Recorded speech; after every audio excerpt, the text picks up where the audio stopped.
Okay, I think it just started broadcasting. So it's me again. Uh, this one, I didn't get a chance to do a recording yesterday. I didn't feel really well. And I missed my evening service, which I don't like forsaking the assembly. I like to be there as much as I can, but between that and another issue, I ended up staying home after morning service. But morning service was really, really great. Started my new conversion class, which is awesome for Sunday school now. It's for me as an adult converting over to Christ. So that lesson was very, very awesome. And I'm glad I was prepared. And then, like I said, Sunday service revolved around the scripture of John 19. We started with 23, but then we kind of moved all around, but 23 to 27, 28 through 29. We moved all around 1926. We moved around all around in John a lot. Then, like I said, we talked about codependency. So that's what I was gonna come talk about. Because I was like, wow, that hit me kind of hard. I'm like, oh, I have issues. And it's like, I try not to think that way because, like I said, the pastor or the minister, we don't say pastor, the minister, he doesn't know me personally and things like that. So when I'm hearing a message and it's kind of kicking my heels, I know it's God speaking to me like, hey, you want to help? So here it is. You know, I know I say that very often, but it really is him because no one knows in there knows my business. You know what I mean? So, codependency. I'm gonna read some of the descriptions of codependency because, see, my definition of codependency is like, which is, I guess, around the same. You feel like you need someone, or people living off of each other. I guess codependent, like you feel like you can't live without one, can't live without the other. So I think that would go on to the whole thing. But what I'm gonna do also, because my hair looks like a mess and it's Monday, I didn't fix my face. I'm gonna turn the camera off of me. If you do see my neighbor, like I said, I'll turn it around to my TV because you'll probably so you can watch my cat chase after the darn birds because I have a lot of blue jays and red robins back here and the regular tweeter birds. So anyway, so he gave a long list of codependency he said could be stopped, and that's why I need to reach out to him and ask, which I'm gonna reach out and ask today. So codependency. Sometimes codependent people, they overextend themselves. So doing more than what you're asked for, I mean, sometimes that's cool, but if you're overloading, you can get overwhelmed. But sometimes we overextend ourselves, like doing more and beyond than what is, required or what we should be doing. We have difficulty finishing projects. We started projects, we don't finish the project. And then it's control of everything. You need to have controlled environments, control of things. You have compulsive spending or eating.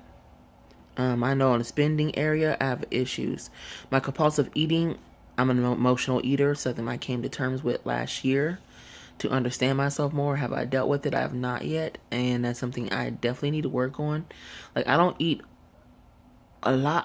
I just eat the wrong things.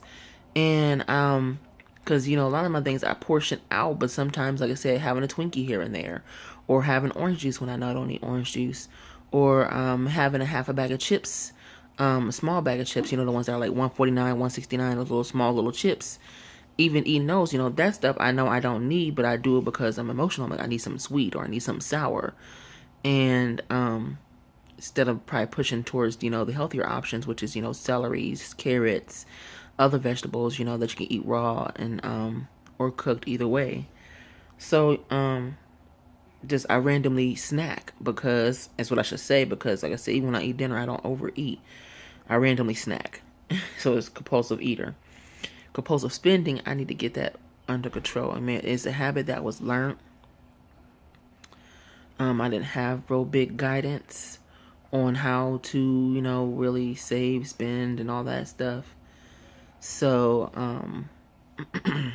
I need to be a better example to myself, apparently. So, caretaking, we always want to care and nurture for people. I'm very over nurturing, and that's one big thing I want to change about myself, because I always feel the need to have to reach out and take care of people or look after people. It's not necessary. Carry a lot of guilt and anxiety. You already know about my anxiety issue. I already shared that. But I carry a lot of guilt, especially if I take care of myself over somebody else. And not saying that person is more important than me, but for some reason I always put everybody as a priority except for myself. Don't know why I do that. I'm pretty sure I know why. I knew I said don't know why. Contradictory. I know, but it's something I need to fix. Angry. You can get angry when you help someone and it doesn't help them. Like suppose somebody needed me to do something, but it wasn't very helpful. Stop it, Pepper. I can get people get upset with that. Or codependent folk get upset with that. My cat, he's going to just put his tail. Stop it, Pepper. Overcommitted. Like, you overcommit yourself. You have your hand in too many pots. And stop it, Pepper. And just being overcommitted to things. You don't have to do all that to compensate for whatever you're trying to hide. Others make us feel, or let people mess with our emotions or situations. And I don't like that part about myself either, because it makes me very sensitive, and I cry because I don't like disappointing people. I don't like hurting people. I don't know why I let others or let situations get to me like that. I really don't understand it. Sometimes carrying a victimized mentality, and just keep in mind that all these might not hit. But what he said is, if you hit less than 5 to 10%, then you're normal. If you're up to 20% or something like that, 15 to 20% of these labels are you, then you're codependency. You're codependent.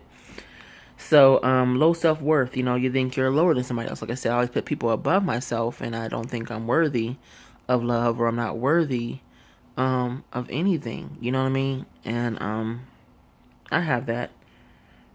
Repressed, I forgot what he said about that. Basically, I don't know if we just repress ourselves or whatever that may be. OCD is the next one. And OCD, I want people to understand, it's not just cleaning, or it's not just, by being a monk, by like, one guy that was on that one show.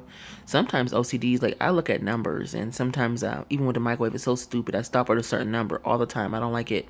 And if it doesn't stop on the number, I redo it again, so it stops back on the number I want it to. It doesn't make sense. But it could be little small ticks and things like that.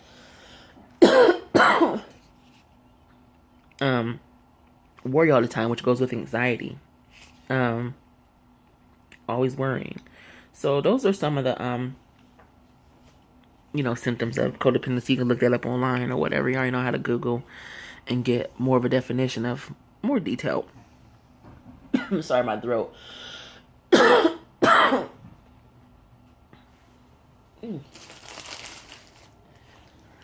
need a piece of mint or something. But anyway, so I want to come talk about that because, of course, I almost say my feelings were hurt, but I was sitting there like, man, I got so much to work on. Well, I have enough time in this lifetime for God to fix those things for me. Because I really have some issues. It's like every sermon I'm finding something new, and I'm like, I'm a big mess of a person. And I shouldn't think that way because, like I said, even though we're imperfectible, let's talk about that. Sorry about that. Correction. We're imperfect, but we're perfectible. So, because we're made in God's image, and that's why people understand, I may be imperfect, but, I know He can make me better, so I have to lean on Him and leave things at His feet, and that's something else I got to leave at His feet. Because, when I start hearing those traits, I'm like, wow, I hit a few of those. And, it's not healthy.